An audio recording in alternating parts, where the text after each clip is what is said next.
हाय मैत्रिणींनो, आज खूप छान पदार्थ आणि सगळ्यांना आवडेल असा पदार्थ घेणार आहे.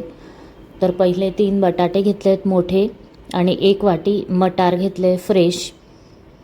असे धुवून घेतले आहेत मटार आणि कुकरच्या भांड्यात घेतलेले आहेत आणि 3 बटाटे घेतले आहेत. तर कुकरमध्ये आपण मटार उकडून घेणार आहोत. हे भांडं मी खाली ठेवणार आहे आणि त्यावर प्लेटमध्ये बटाटे ठेवणार आहे. कुकर ठेवून दिला आहे. 3 ते 4 शिट्ट्या घेणार आहे. आता छान पालक धुवून घेणार आहे आणि गरम पाणी पण इकडे ठेवलेलं आहे पालक ब्लांच करण्यासाठी. तर हा धुतलेला जो पालक आहे तो आपण ह्या गरम पाण्यात टाकून देणार आहोत आणि छान मस्त उकळवून घेणार आहोत की जेणेकरून तो बारीक होईल पटकन लगेचच. तर उकळून घेऊया. छान उकळलेला आहे आणि इकडे आपले मटार आणि बटाटे पण खूप छान शिजलेले आहेत.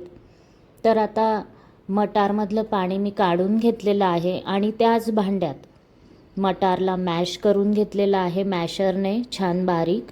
आणि त्यानंतर बटाट्याची साल काढून तेही मटारसोबत मॅश करून घेत आहे. छान बारीक करायचे आहे.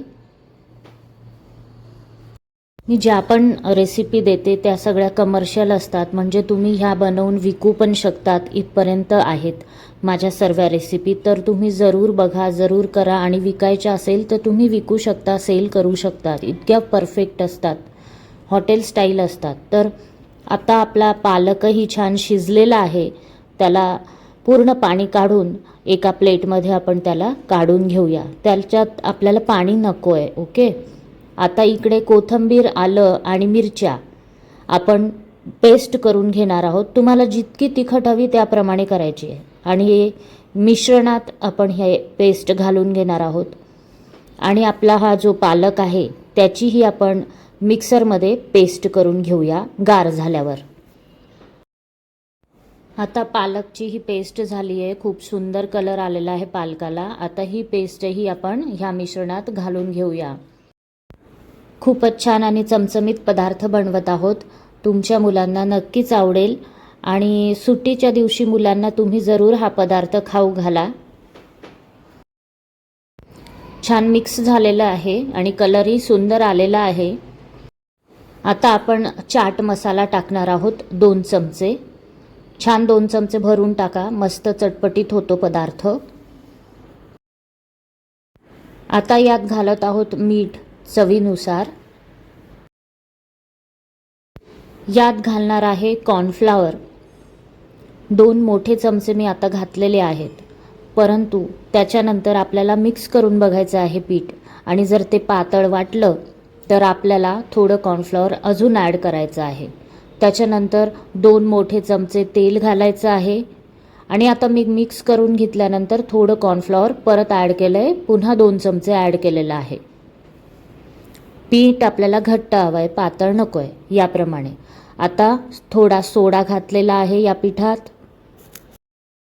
आता आपलं पीठ बिलकुल रेडी आहे आणि आता आपण याचे कबाब करून घेऊया छान. हाताला तेल लावून घ्यायचं आहे. त्यानंतर छोटे छोटे गोळे घ्यायचे, खूप मोठे घेऊ नका. जर तुम्ही मोठे गोळे घेणार असाल तर त्याला आधीच चप्पट करा, म्हणजे ते व्यवस्थित तळले जातील आतमधून पण. तर या साईजचा मी छानसा वडा केलेला आहे आणि त्याच्यावर काजूचा 1 तुकडा खोवून दिलेला आहे. एका काजूचे 2 तुकडे केलेले आहेत. तर आपला हा वडा अजून तयार नाही आहे. जेव्हा आपण हा तळू तेव्हा तो तयार होईल. आणि अशी ही याला म्हणतात हराभरा कबाब. तर अशी ही हराभरा कबाबची ट्रीट तुम्ही तुमच्या मुलांना सुट्टीच्या दिवशी देऊ शकतात, जेणेकरून ते खुश होतील. तर असे सगळेच कबाब आपण करून घेऊया. तुम्हाला वाटेल तेवढे करा, बाकी तुम्ही नंतरही करू शकता. तर याप्रमाणे मी करून घेतलेले आहे आणि आता आपण यांना तळून घेऊया. आणि यासारख्याच नवनवीन रेसिपीज बघण्यासाठी आणि कमर्शियल रेसिपीज बघण्यासाठी माझ्या चॅनलला जरूर सबस्क्राईब करा, जेणेकरून तुम्ही या बनवून विकू पण शकता आणि स्वतः छान खाऊही शकता. तर चला मग, आपले वडे आता तयार आहेत, आपले कबाब तयार आहेत, कबाब. तर चला हे आता तळून घेऊया. गॅस खूप जास्त मोठा नका करू, तेल खूप अगदी गरम नको आहे, नाही तर ते वरचं सगळंच जळून जाईल. म्हणून जरा मीडियम फ्लेममध्ये तुम्ही तळा, म्हणजे आतमध्येही छान हे कबाब तळले जातील. तर दोन्ही बाजूने उलटून पालटून तळून घ्यायचे आहेत छान रंग येईपर्यंत. आणि छान रंग आला की आपल्याला हे काढून घ्यायचे आहेत. आणि तुम्हीही करा आणि कमेंट्समध्ये जरूर कळवा की तुम्हाला हे कबाब कसे वाटले. आणि चॅनलला जरूर सबस्क्राईब करा अशाच नवनवीन आणि छान छान रेसिपीज बघण्यासाठी. माझ्या रेसिपीज ह्या रोज असतात आणि तुम्हाला अजून कुठल्या रेसिपीज बघाव्याशा वाटतात तेही जरूर कळवा. तर आपला कबाब आता तळला गेलेला आहे छान असा, आतमधूनही खूप सुरेख तळला जातो. तर हे आपले कबाब खूप सुंदर दिसत आहे. जरूर करा आणि खा.